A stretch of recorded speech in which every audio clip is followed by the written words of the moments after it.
দিদি আজকে কেন কিসের জন্য প্রেস মিট? নমস্কার।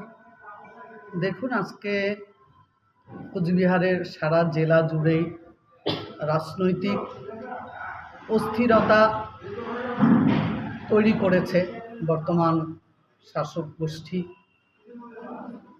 শাসক গোষ্ঠীর দুজন নির্বাচিত প্রতিনিধি, দিঘাটার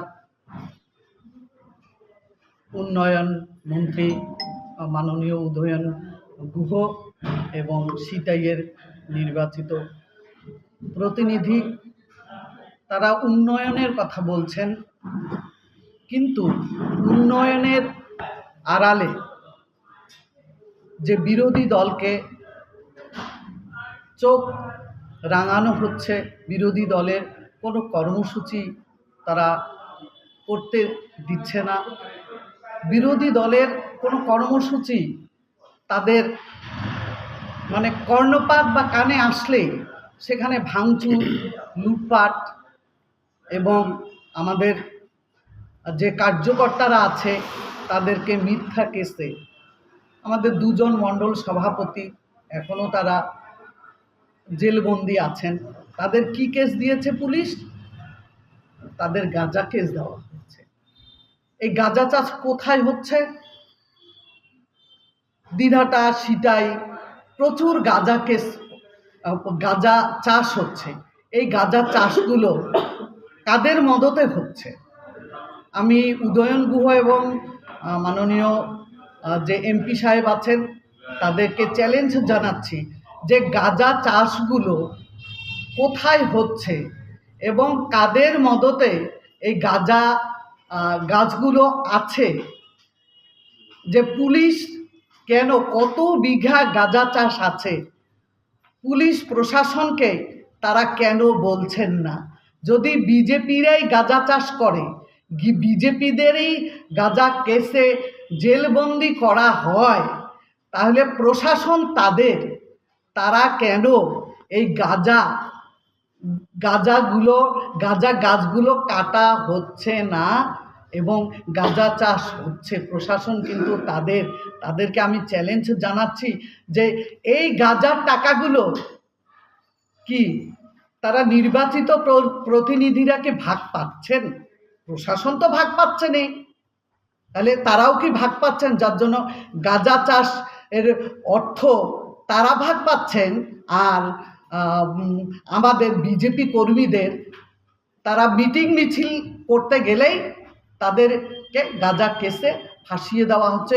দিনের পর দিন তারা গাঁজা কেসে এখনও বন্দি আছেন জেলে।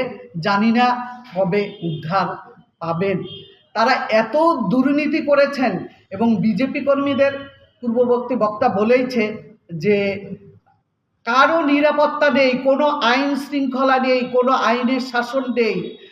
তৃণমূলের নেতারা যা মুখে বলবেন দিনহাটার ক্ষেত্রে তাই আইন। তাহলে গণতন্ত্র এখানে বিপন্ন। দিনহাটার সকলের বিরোধীদের গণতন্ত্র কণ্ঠরোধ করা হচ্ছে, তাদের বাক স্বাধীনতা কেড়ে নেওয়া হচ্ছে। আমরা কোন যুগে বাস করছি? এবং তারা এত পরিমাণ দুর্নীতি করেছে, আপনারা তো দেখেছেন। উদয়ন গুহ, আমরা জানি আবাস যোজনায় তারা দিনহাটায় যারা বেনিফিশিয়ারি তাদের কাছে 18 থেকে 20,000 করে টাকা তারা নিচ্ছেন। এবং পৌরসভায় যে মিথ্যা প্ল্যান পাস করা হয়েছে না, প্ল্যান করা হয়েছে, 500 বাড়ি তৈরি হয়েছে, কিন্তু পৌরসভায় রেকর্ড নেই। এত পরিমাণ দুর্নীতি হয়েছে এবং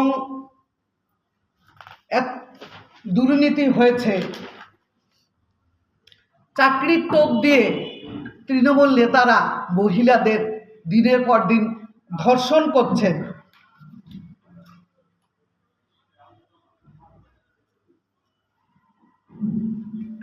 আমরা জানি করোনার পিরিয়ডে প্রচুর টাকা দিনহাটায় কালেকশন হয়েছে।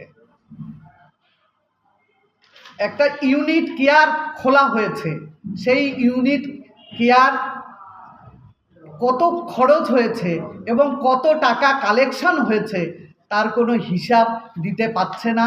এখনও উদয়ন গুহর বিধানসভার মধ্যেই দিনাটা হাসপাতালের অক্সিজেন প্ল্যান্ট 6 মাস ধরে অকেজ। আমরা কুচবিহারেও দেখেছি, এখানেও আমরা জানি যে এখানেও হসপিটালে যন্ত্রাংশ বিকল। মাননীয়া অনেক মেডিকেল কলেজ করেছেন, তারা বলছে উন্নয়নের কুচবিহারে এত উন্নয়ন হয়েছে, তারা উন্নয়নের পাঁচালি গাইছেন, কিন্তু কার্যক্ষেত্রে যে কোচবিহারের কি উন্নয়ন হয়েছে তা মাননীয় উদয়ন গুহই বলতে পারবেন।